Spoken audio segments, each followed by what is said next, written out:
뉴스 속 깊숙한 이야기를 들어보는 인터뷰 시간입니다. 이재명 대표가 다행히 부상에서 회복 중이라는 서울대병원 의료진의 공식 발표가 있었고요. 정치권도 여야 없이 이번 피습 사건에 대해서 엄중한 또 반성적인 반응들이 나오고 있는데 여당의 사선 중진 의원인 전 원내대표 국민의힘 나경원 전 의원을 만나보도록 하겠습니다. 전화로 연결되어 있습니다. 의원님 안녕하세요.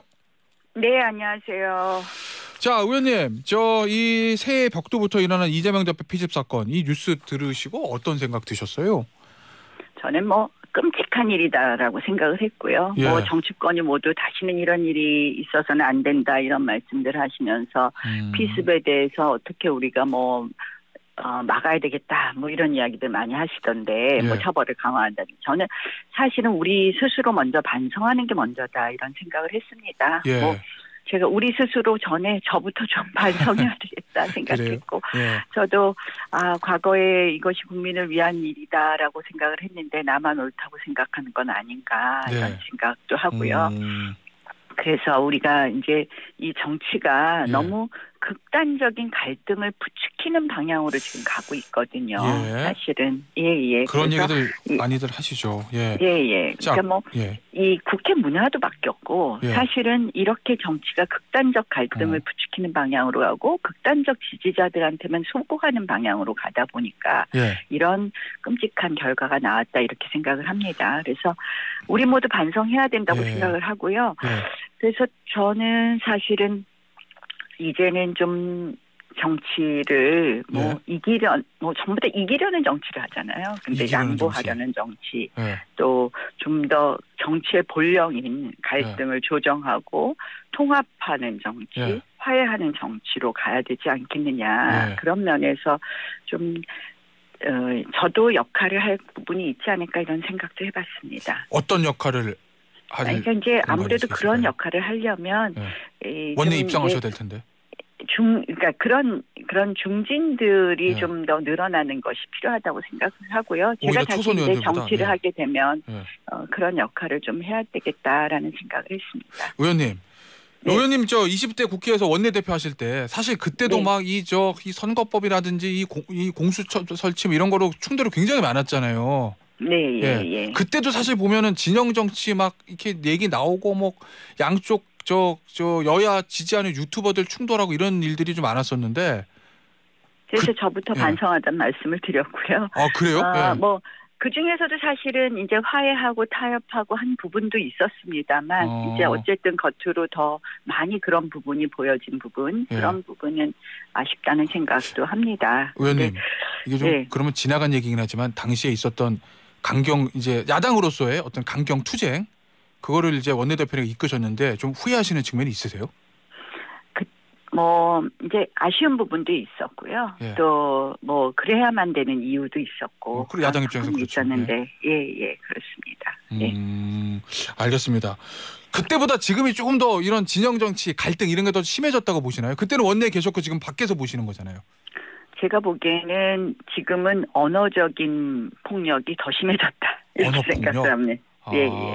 그러니까 이 사실상 이 언어로 상처를 주는 부분이 굉장히 심해졌다고 생각을 하고요.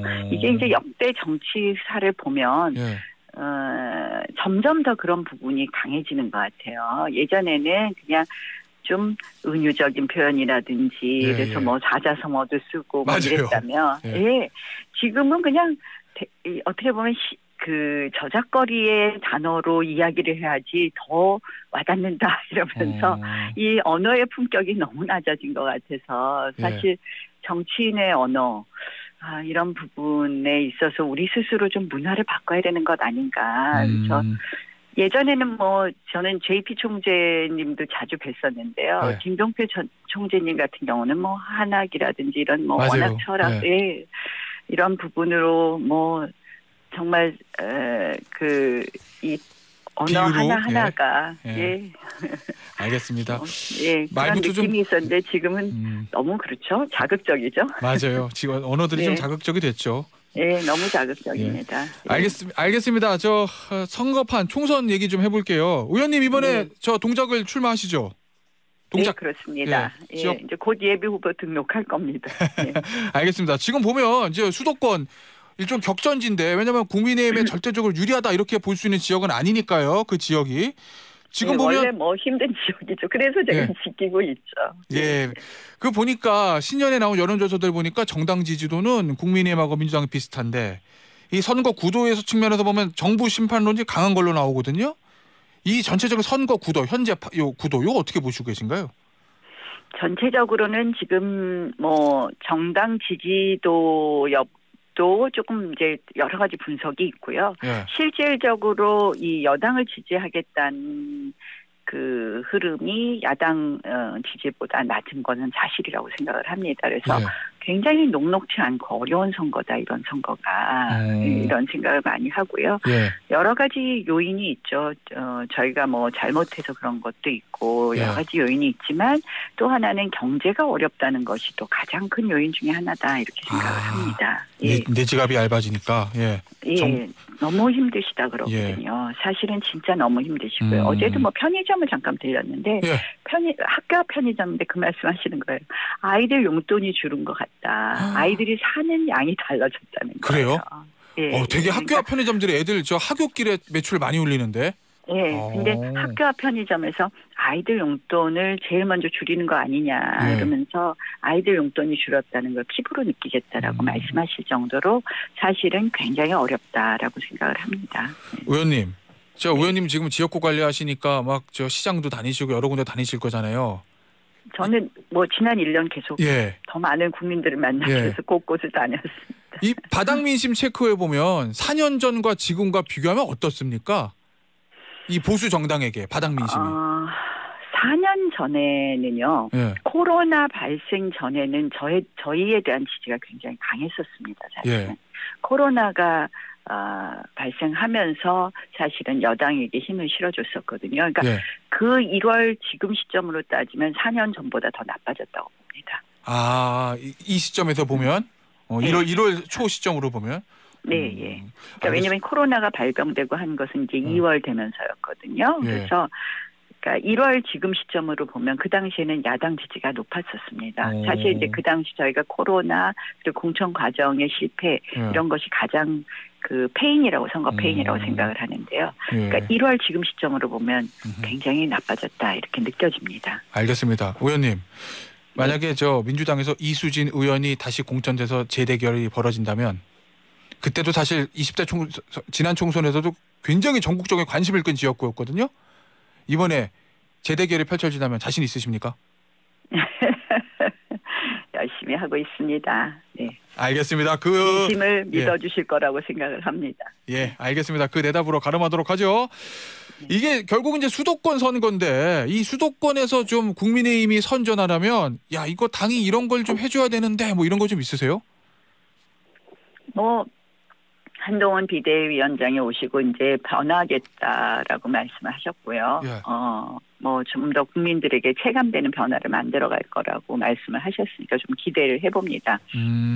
실질적으로 당이 여러 가지를 바꿔야 되겠죠. 일단 정책적으로도 국민들에게 필요한 정책을 내놔야 될 것이고 또 당의 시스템도 좀 바꿔야 될 거는 바꿔야 될 텐데요. 최근에 저는 이제 엊그저께였죠. 여야 당정이래. 우리 당정에서 전통시장에서 소비한 금원에 대해서는 그 소득공제율을 40%에서 80% 상향한다 해서 전통시장 소비를 늘리는 그런 부분을 합의를 했고 또 하나는 제2금융권에서 대출을 받은 자영업자 소상공인의 경우에는 일부 대출 이자를 돌려받을 수 있다 이런 것을 합의한 것으로 알고 있습니다.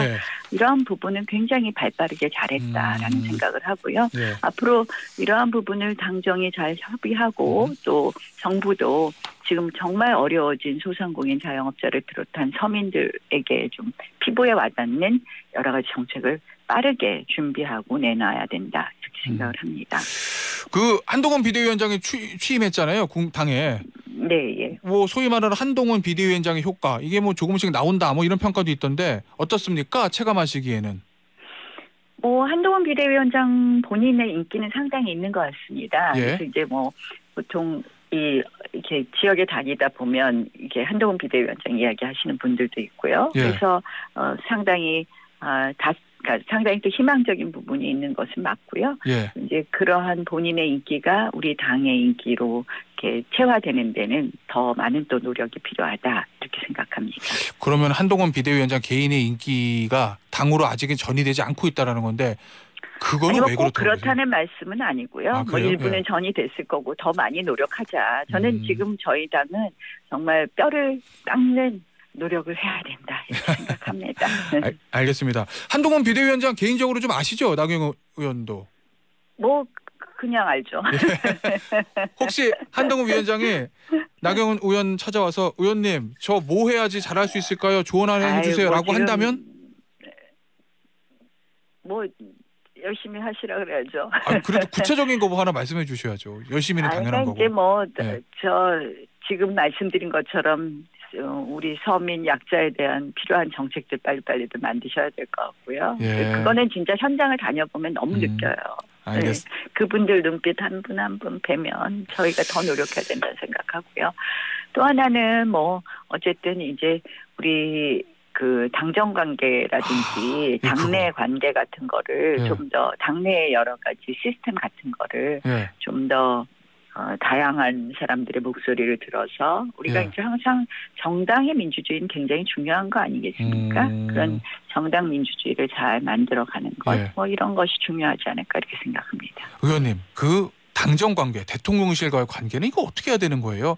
의원님, 제가 알기로는 윤석열 대통령하고도 친분이 오래되셨잖아요. 학창 시절부터. 뭐 그냥 알죠. 그래요? 이 한동훈 위원장도 윤석열 대통령하고 친분이 아주 깊은 사람으로 알려져 있는데 이 당정 관계 어떻게 해야 되는 거예요?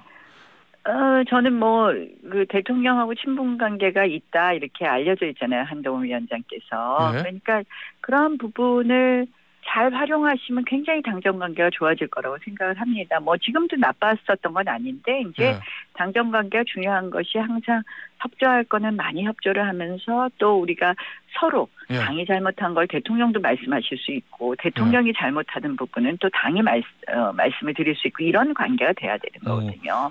거기서 자유로운 토론 속에서 고쳐져야 되는 거기 때문에 그러한 부분을 만들어 간다면 앞으로 뭐 대통령도 당도 좀 더 득점할 수 있는 그런 게 만들어질 것이고 그것이 잘 안 된다면 저희가 이제 더 우려할 수 있는 거죠. 그래서 대통령께서 굉장히 신뢰하시니까 그러한 부분이 굉장히 또 도움이 될 수 있다. 그리고 그거는 결국 한동훈 위원장의 몫이다. 이렇게 생각을 합니다. 알겠습니다.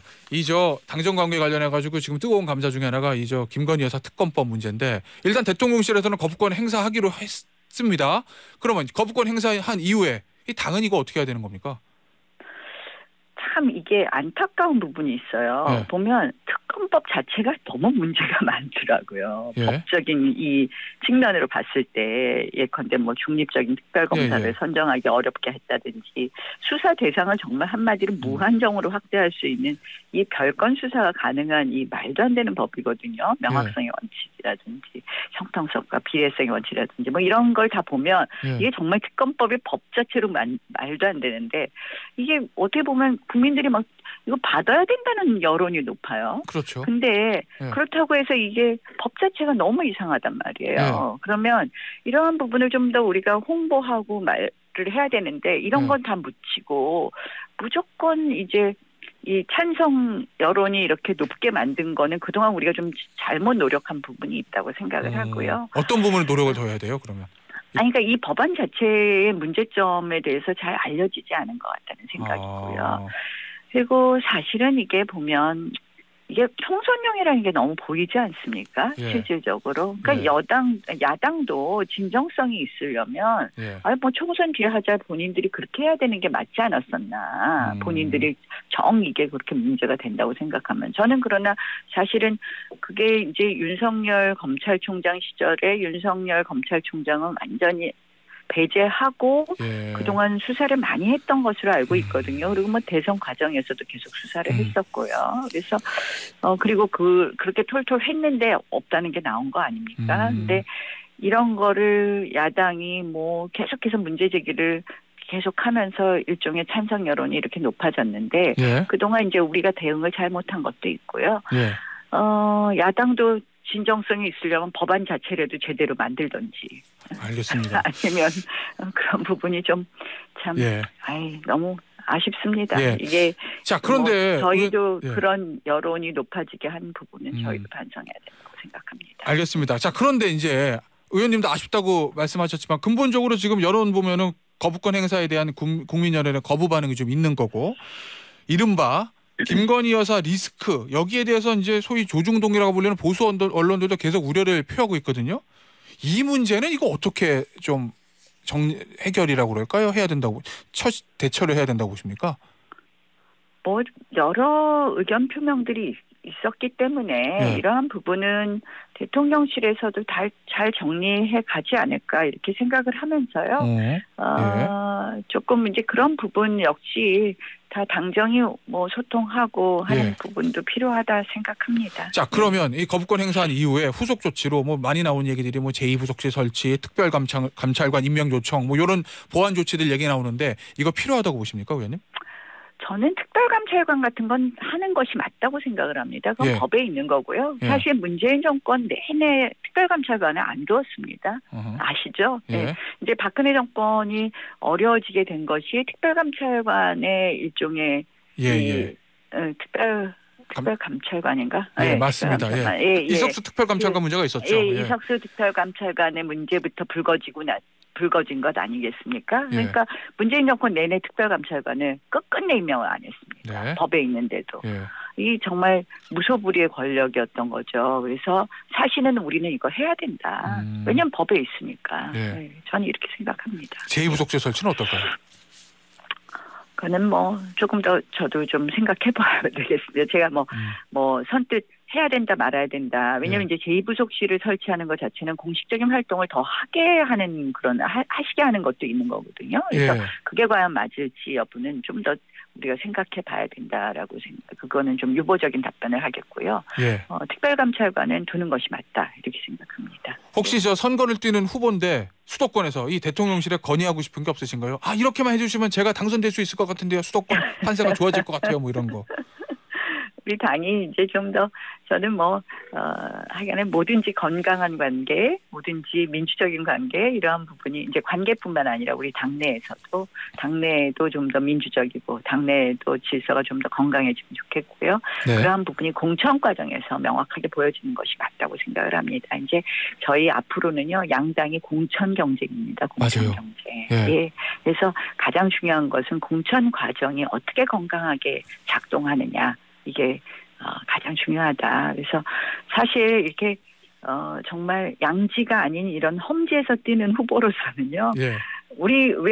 저도 그냥 갖다 버리고 나 어디 갈래 그러고 가서 강남에서 뛸 수도 있는 거예요. 누구나 아무데나 가서 뛸 수 있겠죠. 그러나 내가 맡았던 곳에 대해서 나의 책무를 다하자 이런 마음으로 험지에서 뛰고 있는 거 아닙니까? 그런데 이런 공천 과정이 건강하지 않다면 그동안 또 험지에서 뛴 사람들을 무조건 그냥 내친다면 아마 더 많은 혼란이 있을 수 있다 이렇게 생각을 합니다. 알겠습니다. 오늘 인터뷰는 여기서 마무리하도록 하겠습니다. 지금까지 국민의힘의 나경원 전 원내대표였습니다. 감사합니다. 네, 고맙습니다.